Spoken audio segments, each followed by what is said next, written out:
Sau 8 tháng giao tranh Nga-Ukraine ngày càng ác liệt, quan chức thân Nga nói 25.000 người đã rời Kherson.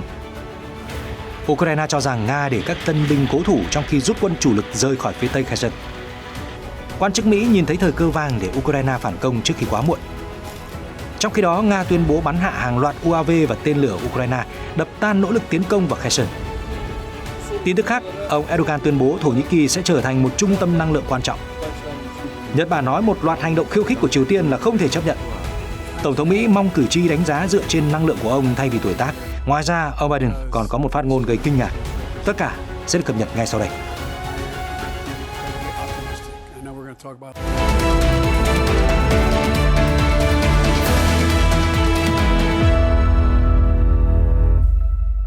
Chào mừng quý vị đến với chương trình quốc tế. Thưa quý vị, hôm 24 tháng 10 vừa qua, đánh dấu xung đột ở Đông Âu tròn 8 tháng. Hiện giờ khói lửa giao tranh đang bùng nổ ngày càng ác liệt hơn. Quân đội Ukraine tiếp tục nỗ lực phản công ở miền Đông và đặc biệt là miền Nam. Trong khi đó, lực lượng Nga tăng cường oanh kích ồ ạt các mục tiêu quân sự và cơ sở hạ tầng năng lượng. Đài NHK của Nhật Bản cho biết. Theo NHK, giao tranh Nga và Ukraine có thể ngày càng dữ dội hơn dù mùa đông khắc nghiệt đang tới gần. Từ đầu tháng 9 đến nay, quân Ukraine tiến công mạnh mẽ ở miền Đông và miền Nam, tái kiểm soát được nhiều khu vực. Trong những tuần qua, Nga tăng cường phóng tên lửa và máy bay không người lái tấn công các nhà máy điện và những cơ sở năng lượng khác của Ukraine, gây mất điện diện rộng. Điều đó khiến tâm lý người dân Ukraine trở nên tuyệt vọng hơn khi gió lạnh tràn về. Theo NHK, kênh truyền thông độc lập Meduza của Nga báo cáo, công ty quân sự tư nhân Wagner Group đã bắt đầu xây dựng pháo đài phòng thủ kiên cố ở tỉnh Luhansk thuộc miền Đông và nhiều nơi khác kể từ đầu tháng 10 này. Pháo đài này nhằm chặn đứng xe tăng Ukraine và một số báo cáo nói rằng chiến binh Runner đã đặt mìn dày đặc, NHK đưa tin. Các hình ảnh vệ tinh cho thấy những rào cản được dựng lên và lũy hào được đào sâu.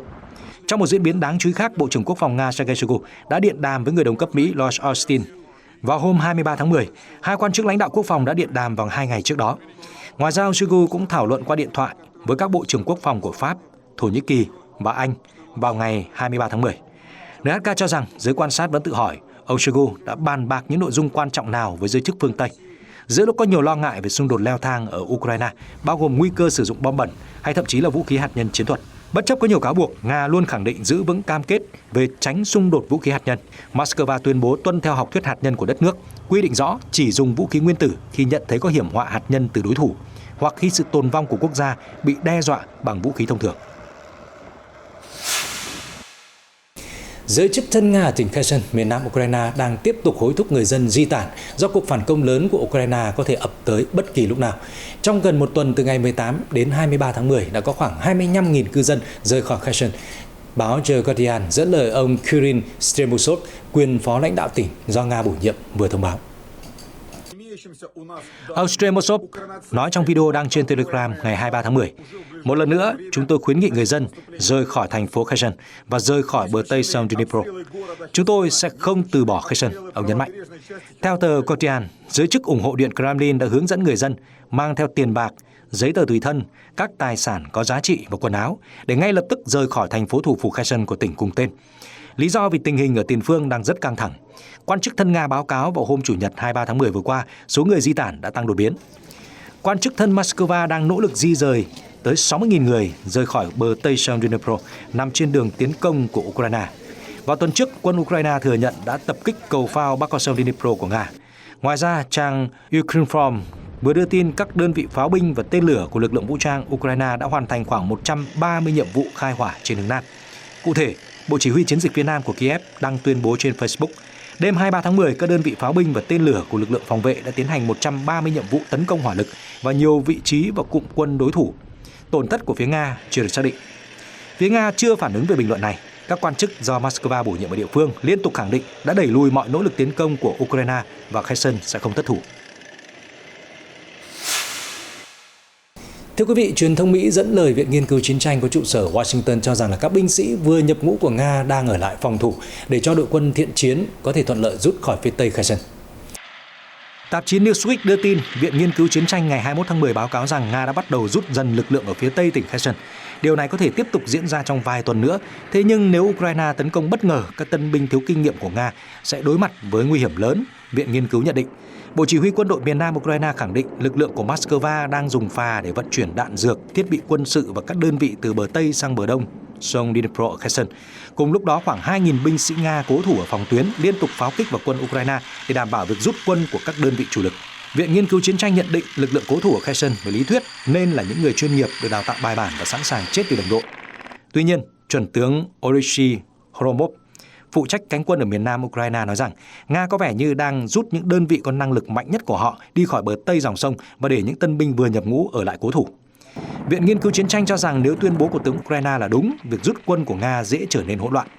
Các tân binh Nga khó chống đỡ với đòn phản công của Ukraine khiến cho hành trình rút lui trở nên thảm khốc, tương tự như ở Kharkov, Viện Nghiên cứu Washington nhìn nhận. Hiện Nga chưa bình luận về báo cáo của Ukraine và Viện Nghiên cứu Chiến tranh ở Washington. Tướng chỉ huy lực lượng Nga ở Ukraine thừa nhận tình hình căng thẳng ở Kherson và có thể cần đưa ra một số quyết định khó khăn. Tuy nhiên, các quan chức do Nga bổ nhiệm ở Kherson khăng khăng nói rằng Ukraine sẽ không thành công trong nỗ lực kiểm soát vùng đất phương Nam này. Báo New York Times dẫn lời các quan chức Mỹ cho rằng 6 tuần tới là thời cơ rất quan trọng để quân Ukraine tiến công và nỗ lực tái kiểm soát ở Donbass và Kherson. Đó là do quân Nga hiện không ở trạng thái tốt nhất, trong khi điều kiện địa hình và thời tiết còn thuận lợi để tiến quân. Dù vậy, lực lượng của Moscow vẫn sở hữu năng lực đáng kể. Tờ Times đưa tin, giới tình báo quân sự Mỹ đánh giá quân đội Ukraine có thời cơ vàng trong vòng 6 tuần để chống lại Nga và tái kiểm soát một số khu vực. Để đạt được điều này, quân Ukraine phải tiến công mạnh ở miền Nam và Đông Bắc, trước khi mặt đất trở nên lầy lội, phủ đầy tuyết và thời tiết lạnh giá hơn. Khi đó, đội quân tiến công sẽ phải dừng lại nhiều lần để tái tổ chức. Quan chức Mỹ nhận định Ukraine có rất ít cơ hội để tái kiểm soát khu vực rộng lớn như hồi tháng 9, nhưng một số phòng tuyến đơn lẻ của Nga có thể bị chọc thủng, cho phép quân đội của Kiev kiểm soát một số thị trấn ở vùng Donbass và cả thành phố Kherson miền Nam, nơi đã nhanh chóng rơi vào tay quân Nga từ giai đoạn đầu xung đột. Tình báo Mỹ dự đoán giao tranh sẽ bùng nổ dữ dội trong ít nhất vài tháng nữa và hiện có nhiều yếu tố có thể thay đổi cục diện, bao gồm điều kiện chiến đấu khó khăn hơn trong tháng 12, khả năng Nga leo thang xung đột, nguy cơ châu Âu chia rẽ trong kế hoạch ủng hộ Ukraine khi vấp phải khủng hoảng năng lượng tồi tệ trong mùa đông. Ngoài ra, khả năng môi trường chính trị ở Mỹ sẽ thay đổi và làm suy giảm sự hậu thuẫn cho Kiev. Ngoài ra, điều gây khó khăn cho việc dự đoán cục diện sắp tới là cuộc xung đột này đã trải qua nhiều bước ngoặt khác nhau với cán cân sức mạnh liên tục chao đảo. Quân Ukraine đã ăn mừng khi Nga rút lui khỏi Kiev, nhưng rồi lại cắn răng chịu đựng đòn đánh dữ dội của Moscow ở vùng Donbass suốt mùa hè. Cho đến những ngày gần đây, xung đột lại tăng nhiệt. Các nhà phân tích quân sự phương Tây cho rằng Ukraine đã tìm được động lực và duy trì quyết tâm tái kiểm soát các khu vực lãnh thổ. Một cửa sổ cơ hội đang mở ra cho Ukraine ngay lúc này. Trích lời Marcin Clark, chuyên gia phân tích quân sự Nga tại Viện Nghiên cứu Chiến tranh, ông nói hiện giờ người Ukraine có quyền lựa chọn nơi họ sẽ tấn công tiếp theo. Quan chức Mỹ nhận định Ukraine sẽ tiếp tục phản công trong những tuần tới, nhưng không quá dàn trải lực lượng và để lộ sơ hở về hậu cần để tránh bị Nga đè bẹp. Các quan chức cấp cao Ukraine đã phát biểu đầy lạc quan về niềm tin thắng trận. Các tướng lĩnh Ukraine ở tiền phương cho rằng họ đúng là tái kiểm soát được nhiều nơi, nhưng phải trả cái giá đắt. Thiếu tá Yaroslav Glas, chỉ huy tiểu đoàn tấn công miền núi 128 của Ukraine cho biết về tình hình ở Kherson rằng chúng tôi đang tiến lên, nhưng không nhanh so với trận đấu Kharkov, và hiện chúng tôi cũng gánh chịu tổn thất lớn. Quan chức Mỹ nói với tờ Times, đợt tiến công hiện nay của Ukraine có khả năng đẩy lùi quân Nga đến bờ đông sông Dnipro. Sau đó Kiev có thể giành lại quyền kiểm soát phần lớn thành phố Kherson. Còn ở Đông Bắc, sau chiến dịch phản công hồi tháng 9, lực lượng Ukraine đang di chuyển chậm hơn và củng cố nguồn hậu cần của mình. Do quân Nga cũng tăng cường củng cố các phòng tuyến, cuộc tấn công của Kiev đã chững lại và biến thành những trận đánh tàn khốc dai dẳng như hồi mùa hè. Dù vậy, một vài quan chức Mỹ cho rằng có vẻ quân Ukraine đã sẵn sàng phá vỡ thế bế tắc ở tỉnh Luhansk. Đội quân của Kiev có thể bao vây hoặc phá vỡ pháo đài phòng thủ của Nga. Điều quan trọng là nếu Ukraine có thể giành lại đường cao tốc 66 từ Nga, họ có thể cắt đứt tuyến đường hậu cần rất quan trọng này của Moscow. Chuẩn tướng Patrick Rader, một phát ngôn viên Lầu Năm Góc ngày 18 tháng 10 nói rằng rõ ràng Nga đang trải qua những thách thức cực kỳ lớn về hậu cần và sức bền. Điều đó chỉ càng thêm khó khăn trong những tháng mùa đông. Vì vậy, Ukraine phải tận dụng thời cơ này theo góc nhìn chỉ huy chiến dịch. Tuy nhiên, tờ Times dẫn lời quan chức Mỹ cho rằng thật là một sai lầm lớn nếu xem nhẹ sức mạnh của quân đội Nga. Dù có nhiều bước lùi, họ vẫn có năng lực đáng kể. Lực lượng của Moscow vẫn có thể tiến hành nhiều chiến dịch pháo kích lớn. Và Nga còn có hai nguồn lực khác. Một là lực lượng quân nhân vừa được động viên lên tới hàng trăm ngàn người. Và thứ hai là quân đội của Moscow có thể bù đắp những tổn thất nhờ tiềm lực dồi dào. Điện Kremlin hiện không bình luận về bài viết của báo New York Times. Vào cuối tháng 9, Tổng thống Nga Vladimir Putin tái khẳng định chiến dịch quân sự đặc biệt vẫn diễn ra theo kế hoạch và chắc chắn sẽ giành thắng lợi. Trong một diễn biến khác, thì cơ quan tình báo thuộc Bộ Quốc phòng Anh cho rằng Nga vẫn tiếp tục sử dụng máy bay không người lái UAV do Iran sản xuất để tấn công hàng loạt mục tiêu trên khắp Ukraine. Ở bên cạnh đó, thì tình báo Anh đánh giá nỗ lực bắn hạ UAV Shahed 136 của Ukraine đang ngày càng chứng minh hiệu quả. Theo báo Guardian dẫn nguồn tình báo Anh, các quan chức Ukraine bao gồm Tổng thống Zelensky khẳng định rằng 85% UAV mà Nga sử dụng đã bị bắn hạ. Cập nhật của tình báo Bộ Quốc phòng Anh ngày 24 tháng 10 cho biết các UAV này bay chậm, tầm thấp và có tiếng ồn lớn. Nếu chúng hoạt động riêng lẻ thì rất dễ bị bắn hạ bởi hệ thống phòng không thông thường. Tuy nhiên, Nga dường như luôn sử dụng một lượng lớn UAV Shahed 136 của Iran để tấn công cùng lúc nhằm gây quá tải cho lưới phòng không của Ukraine. Chiến thuật này sẽ còn tiếp diễn bởi Nga sẽ muốn sử dụng UAV vũ trang như một phương án thay thế cho vũ khí tầm xa chính xác, loại vũ khí có nguồn cung cấp đang vơi dần. Cả Nga và Iran đều nhất quyết bác bỏ mọi cáo buộc về UAV của Tehran đang tấn công các mục tiêu ở Ukraine. Thưa quý vị, đài CNN dẫn lời Thứ trưởng Ngoại giao Ukraine Emin Jepa cho biết là cuộc xung đột ác liệt đã và đang gây hậu quả thảm khốc cho các cơ sở hạ tầng năng lượng tái tạo của Ukraine.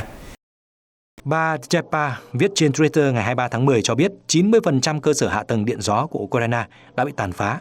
Tương tự, Kiev đã mất khoảng 40-50% cơ sở điện mặt trời. Quân Nga đang gây khủng hoảng năng lượng ở đất nước chúng tôi, nữ quan chức Ukraine cho biết, đồng thời kêu gọi các nước đồng minh hỗ trợ mạnh mẽ hơn về năng lực phòng không. Điện gió và điện mặt trời chiếm khoảng 7% lượng tiêu thụ điện ở Ukraine năm 2021.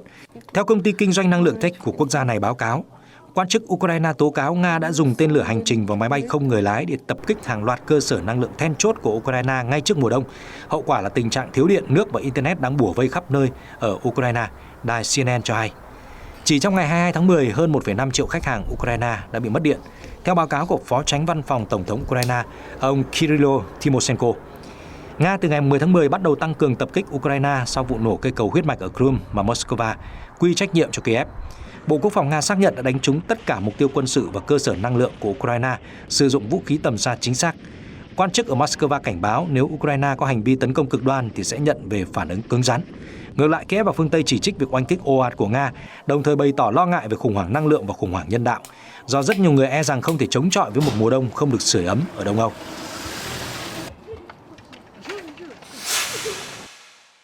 Hãng tin TASS ngày 23 tháng 10 dẫn lời người phát ngôn Bộ Quốc phòng Nga Igor Konashenkov cho biết có 15 máy bay không người lái, 6 rocket HIMARS và một tên lửa chống radar HARMS đã bị hệ thống phòng không của Nga bắn hạ vào hôm thứ Bảy 22 tháng 10.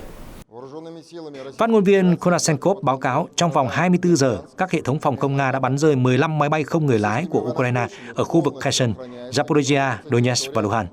Ngoài ra, 6 rocket HIMARS và một tên lửa chống radar HARMS đã bị đánh chặn ở Kherson và Luhansk. Nói về cục diện ở tỉnh Kherson, ông Konashenkov khẳng định quân đội Nga đã đẩy lùi mọi nỗ lực tấn công của Ukraine. Ông cho biết một tiểu đoàn bộ binh cơ giới được tăng cường của đối phương đã từ bỏ nỗ lực tấn công vào vị trí của Nga ở 5 khu định cư thuộc tỉnh Kherson. Quân đội Nga đã đẩy lùi tất cả các cuộc tấn công, kẻ địch đã bị đẩy lùi về vị trí ban đầu. Theo phát ngôn viên Bộ Quốc phòng Nga, phía Ukraine đã gánh chịu hậu quả nặng nề khi bị đánh bật ở Kherson, với 3 xe tăng, 8 xe bọc thép bị phá hủy, 90 binh sĩ tử trận. Ukraine chưa có bình luận mới về tình hình giao tranh ở Kherson. Họ cũng kín tiếng về những tổn thất của quân đội trong nỗ lực phản công.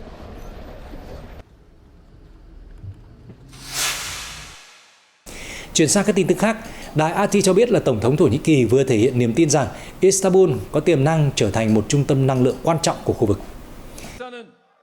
Tổng thống Thổ Nhĩ Kỳ Tayyip Erdogan ngày 22 tháng 10 phát biểu, quốc gia của ông có thể biến thành một trung tâm khí đốt trong tương lai, cung cấp nguồn năng lượng cho nhiều nước ở khu vực. Ông nói thêm lập trường cân bằng về xung đột ở Ukraine đã giúp cho Ankara tránh được cuộc khủng hoảng năng lượng. RT đưa tin, trong bài phát biểu tại tỉnh Malatya, miền đông Thổ Nhĩ Kỳ, ông Erdogan đã chỉ trích các ý kiến kêu gọi ông chọn bên trong cuộc khủng hoảng Ukraine. Tổng thống Thổ Nhĩ Kỳ nhìn nhận, nếu Ankara từ bỏ đối thoại với cả Moscow và Kiev, họ đã rơi vào hoàn cảnh dễ tổn thương giống như Liên minh châu Âu. Thế giới đánh giá cao chính sách cân bằng của chúng ta trong cuộc khủng hoảng này.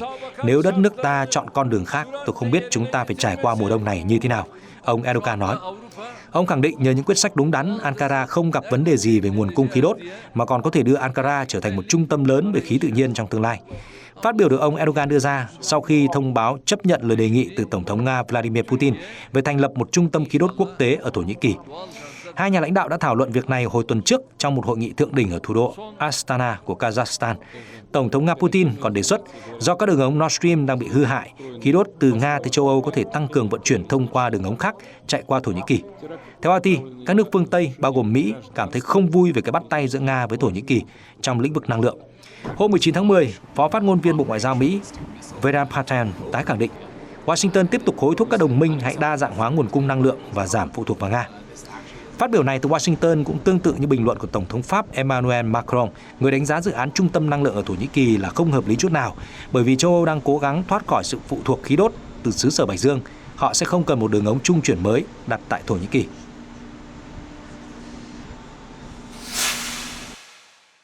Thưa quý vị, ông Rishi Sunak nhiều khả năng sẽ trở thành thủ tướng tiếp theo của Anh vào ngày thứ Hai 24 tháng 10, sau khi đối thủ mạnh nhất của ông, cựu lãnh đạo Boris Johnson, đã từ bỏ cuộc đua, thừa nhận không còn có thể đoàn kết đảng bảo thủ sau những cơn hỗn loạn liên tiếp.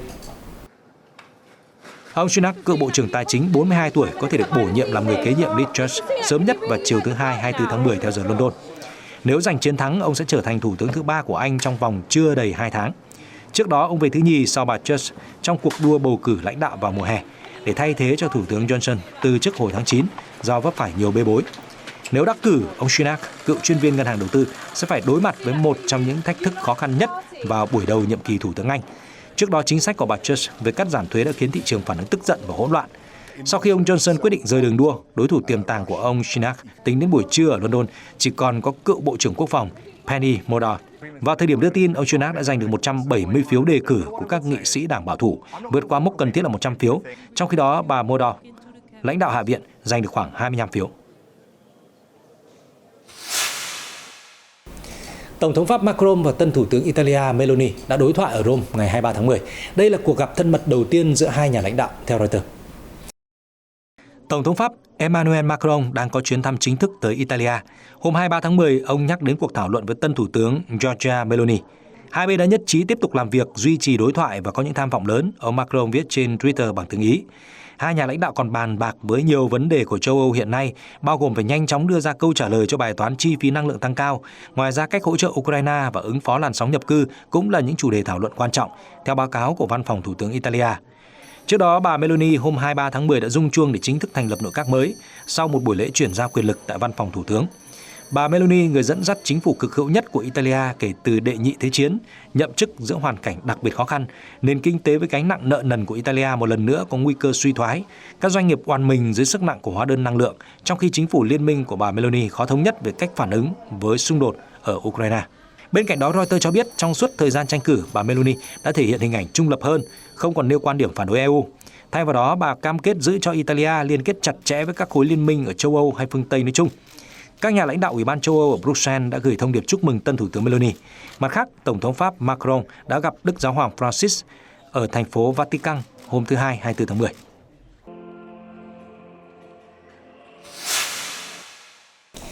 Thưa quý vị, Chánh Văn phòng Nội các Nhật Bản Matsuno Hirokazu khẳng định là Tokyo và Bắc Kinh phải nỗ lực xây dựng mối quan hệ song phương ổn định và phát triển tích cực. Phát biểu đưa ra sau khi ông Tập Cận Bình tái đắc cử Tổng bí thư Đảng Cộng sản Trung Quốc. Đài NHK của Nhật Bản ngày 24 tháng 10 đưa tin, ông Matsuno cho biết mối quan hệ của Tokyo và Bắc Kinh hứa hẹn có thể phát triển rất tích cực, nhưng hai nước cũng đối mặt với nhiều thử thách khó khăn và những vấn đề lâu dài. Ông Matsuno nhấn mạnh Nhật Bản sẽ tiếp tục lên tiếng về những vấn đề cần thiết và kêu gọi phía Trung Quốc hành xử có trách nhiệm. Chánh Văn phòng Nội các nói thêm, Nhật Bản sẽ hợp tác với Trung Quốc để giải quyết những thách thức chung và duy trì đối thoại về những vấn đề tồn đọng. Khi được hỏi khi nào hai nhà lãnh đạo Nhật-Trung sẽ tổ chức họp thượng đỉnh, ông Matsuno nói việc này vẫn chưa được quyết định. Ông cho rằng chính phủ Nhật Bản sẽ xúc tiến điều này ở các cấp thảo luận khác nhau trong thời gian tới. Cũng trong cuộc họp báo ngày 24 tháng 10, Chánh Văn phòng Nội các Nhật Bản Matsuno Hirokazu nói rằng hàng loạt hành động khiêu khích gần đây của Triều Tiên là không thể chấp nhận. Trước đó, Hàn Quốc thông báo một tàu Triều Tiên đã băng qua đường giới hạn phía Bắc ở Hoàng Hải, trên thực tế là ranh giới trên biển giữa hai nước. Ông Matsuno đã chỉ trích hành động vượt đường giới hạn của chiếc tàu từ Triều Tiên. Điều này đã khiến Seoul và Bình Nhưỡng bắn đạn pháo cảnh cáo lẫn nhau dọc theo biên giới trên biển. Ngoài ra, ông Matsuno nói rằng việc Triều Tiên liên tục phóng tên lửa đạn đạo và có nhiều hành động nguy hiểm khác đã tạo nên nguy cơ trực tiếp đối với an ninh hòa bình của Nhật Bản, của các nước ở khu vực và trên toàn thế giới. Ông Matsuno khẳng định Nhật Bản sẽ tiếp tục làm việc chặt chẽ với Mỹ và Hàn Quốc để ngăn chặn những hiểm họa từ Bình Nhưỡng. Quan chức ở Tokyo khẳng định Nhật Bản sẽ nỗ lực tối đa để thu thập và phân tích mọi thông tin cần thiết, đồng thời sẽ tăng cường năng lực trinh sát, giám sát. Reuters đưa tin một phái đoàn Đức đã thăm vùng lãnh thổ Đài Loan ngày 24 tháng 10 và khẳng định rằng hiện trạng ở eo biển Đài Loan nhất định không thể bị đơn phương thay đổi. Cụ thể, nghị sĩ Peter Hayes thuộc Đảng Dân Chủ Tự do FDP đã dẫn đầu phái đoàn Quốc hội đa đảng của Đức có chuyến thăm 4 ngày đến đảo Đài Loan bắt đầu từ hôm 23 tháng 10. Nhóm nghị sĩ đã gặp gỡ các quan chức cấp cao ở Đài Bắc. Ông Hayes nói trong cuộc họp báo với lãnh đạo Đài Loan Thái Anh Văn rằng chúng tôi không thể xem nhẹ những hiểm họa về quân sự đối với Đài Loan. Ông nói thêm, hiện trạng ở eo biển Đài Loan chỉ có thể thay đổi một cách hòa bình và trong sự nhất trí giữa chính quyền ở đôi bờ eo biển. Theo Reuters, Trung Quốc đã tăng cường gây áp lực với đảo Đài Loan trong vòng 2 năm qua. Bắc Kinh xem hòn đảo là một phần lãnh thổ và nhất định phải thu hồi, kể cả bằng vũ lực nếu cần thiết. Theo Reuters, Tổng thống Mỹ Joe Biden đã tìm cách trấn an các cử tri Đảng Dân Chủ tỏ ra nghi ngờ về khả năng tái tranh cử của ông. Mặt khác, ông Biden gây kinh ngạc khi nói trong cuộc phỏng vấn rằng có thể chết vào ngày mai. Ông Biden hiện là Tổng thống cao tuổi nhất trong lịch sử Mỹ. Nếu đắc cử nhiệm kỳ thứ hai, ông sẽ điều hành đất nước ở tuổi 86. Theo Reuters, ông Biden nhiều lần bày tỏ ý định tái tranh cử năm 2024, dù nhiều cử tri Dân Chủ tự hỏi rằng phải chăng họ nên ủng hộ một ứng cử viên trẻ tuổi hơn. Một cuộc thăm dò của New York Times và cao đẳng Siena vào tháng 7 cho thấy 26% cử tri Đảng Dân Chủ ủng hộ tái đề cử ông Biden vào năm 2024. Tuổi tác được coi là lý do lớn nhất khiến đa phần cử tri phản đối ông Biden tái tranh cử. Ông Biden đã nói với đài MSNBC vào hôm 23 tháng 10 rằng tôi đang ở trong tình trạng sức khỏe tốt, tất cả mọi thứ về thể chất của tôi vẫn hoạt động tốt, cả về tinh thần cũng vậy. Tổng thống Biden nói rằng ông nên được đánh giá dựa trên năng lực hiện tại đối với công việc thay vì tuổi tác, mặc dù ông thừa nhận vấn đề này là nỗi lo chính đáng của cử tri. Ông nói tôi rất tôn trọng số phận, tôi có thể mắc bệnh vào ngày mai, mọi người biết đấy, tôi có thể chết vào ngày mai. Nhưng về mặt năng lượng, tôi luôn đầy năng lượng. Tôi nghĩ mọi người nên nhìn nhận theo hướng đó và đánh giá xem tôi còn đủ đam mê với những gì đang làm không. Vào tháng 9, ông Biden gây hoang mang khi phát biểu trong một hội nghị rằng Jackie, bà ở đâu? Điều đáng nói là nữ nghị sĩ Jackie Walorski, đại diện bang Indiana, đã qua đời trong tai nạn xe hơi vào tháng trước. Nhà Trắng sau đó cho rằng Tổng thống Biden luôn trân trọng và ghi nhớ những đóng góp về chính sách của nghị sĩ Walorski. Chiến dịch vận động tranh cử Tổng thống Brazil đã khởi động vào tháng 8. Hai ứng viên nặng ký cho cuộc đua lần này là Tổng thống đương nhiệm Jair Bolsonaro thuộc Đảng Tự do và cựu Tổng thống Lula da Silva thuộc Đảng Lao động.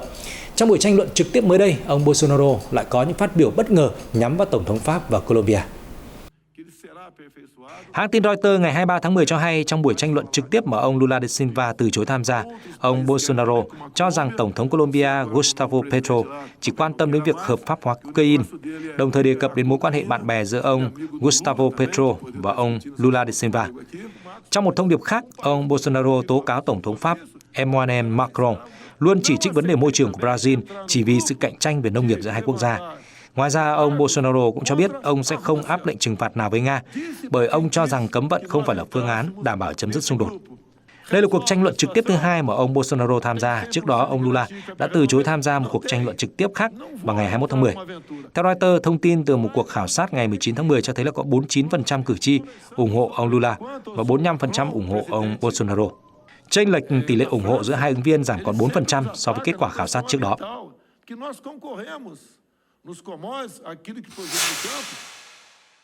Chuyển sang các tin tức đời sống xã hội, tại các thị trấn ngập lũ ở miền Đông Úc, giới chức ngày 24 tháng 10 lại ban bố thêm cảnh báo lũ mới sau khi mưa lớn trút xuống xối xả vào cuối tuần. Nhà chức trách dự đoán là thời tiết sẽ tiếp tục khắc nghiệt và có nguy cơ nước sông tràn bờ ở nhiều nơi trong tuần này. Reuters cho biết ít nhất 6 người đã thiệt mạng ở Úc trong cơn khủng hoảng lũ lụt thứ tư trong năm nay. Đợt lũ này ở miền đông xứ sở chuột túi đã kéo dài 3 tuần. Thủ hiến bang New South Wales, ông Dominic Perrottet, kêu gọi người dân tránh lái xe trên đường ngập nước. Trong cuộc họp báo, ông đã thông báo về một phụ nữ tử vong khi mắc kẹt trong ô tô ở tuyến đường ngập lũ tại thị trấn Gungan, miền Trung Tây. Khoảng 200 cảnh báo lũ lụt vẫn được áp dụng ở các bang New South Wales và Victoria tính đến sáng thứ Hai, 24 tháng 10. Giám đốc Cục Khí tượng Úc Stephen Benasconi cho biết, thời tiết khắc nghiệt sẽ giảm nhẹ từ khoảng thứ Tư đến thứ Bảy tuần này. Thưa quý vị, bão Roslyn đã suy yếu khi đổ bộ vào vùng ven Thái Bình Dương của Mexico vào hôm 22 tháng 10. Tuy nhiên, thì cơn bão vẫn khiến ít nhất 2 người tử vong và hiện nhiều nơi ở Mexico có nguy cơ lũ lụt nghiêm trọng. 2 người thiệt mạng bao gồm một cụ ông 74 tuổi thị trấn Esquinta. và một phụ nữ 39 tuổi ở thành phố Rosamurada. Cả hai nạn nhân đều bị các đồ vật trong nhà đè trúng trong lúc cơn bão tấn công. Theo Trung tâm Bão Quốc gia Hoa Kỳ NSC, bão Roslyn đổ bộ vào đất liền vào lúc khoảng 5 giờ 20 phút sáng theo giờ địa phương ở gần Santa Cruz thuộc bang Nayarit, nơi có các bãi biển du lịch nổi tiếng. Vào buổi chiều 22 tháng 10, bão Roslyn đã suy yếu, có sức gió 75 km/h. NSC cho biết, Trung tâm Bão Quốc gia Hoa Kỳ dự đoán do ảnh hưởng của bão, nhiều nơi ở Mexico đối mặt nguy cơ lũ quét và sạt lở đất. Trạm không gian quốc tế ISS là công trình nghiên cứu không gian lớn nhất thế giới. Vào cuối tháng 7, Nga cho biết là đã hoàn thành nghĩa vụ và thông báo sẽ rút lui khi dự án kết thúc vào cuối năm 2024. Tuy nhiên mới đây, hãng tin RT vừa cho biết Phó Thủ tướng Nga Denis Manturov xác nhận Nga có thể tiếp tục tham gia thỏa thuận ISS đến năm 2028. Trả lời phỏng vấn với RT ngày 23 tháng 10, Phó Thủ tướng Nga Denis Manturov cho biết Nga dự định tập trung vào việc phát triển trạm không gian riêng. Dù vậy, Moscow có thể tiếp tục tham gia thỏa thuận ISS cho đến khi triển khai trạm vũ trụ của riêng mình. Do đó, Nga có thể đồng ý gia hạn thỏa thuận tham gia trạm không gian quốc tế ISS đến năm 2028. Việc gia hạn thỏa thuận sẽ được thương lượng với các cơ quan vũ trụ và chính phủ các quốc gia tham gia dự án. Tổng cộng dự án có 14 quốc gia thực hiện, gồm có Nga, Mỹ, Nhật Bản, Canada và một số quốc gia châu Âu. Được biết, thỏa thuận ISS được các nước thành viên ký kết vào năm 1998, quy định việc sử dụng cơ sở này cho đến cuối năm 2024. Tuy nhiên, cơ quan không gian NASA của Mỹ đã rời thời hạn thỏa thuận sang năm 2030 và yêu cầu các đối tác của mình, bao gồm cơ quan vũ trụ Nga Roscosmos, tiếp tục hợp tác cho đến lúc đó. Trước đó, Nga cho biết muốn rút khỏi trạm không gian quốc tế ISS và tập trung vào việc xây dựng trạm không gian riêng. Theo Reuters, dự án của Nga có tên gọi Trạm Dịch vụ Quỹ đạo Nga, dự định sẽ phóng thiết bị đầu tiên vào năm 2027. Tin tức vừa rồi cũng đã khép lại chương trình ngày hôm nay. Cảm ơn quý vị đã quan tâm theo dõi. Xin kính chào và hẹn gặp lại.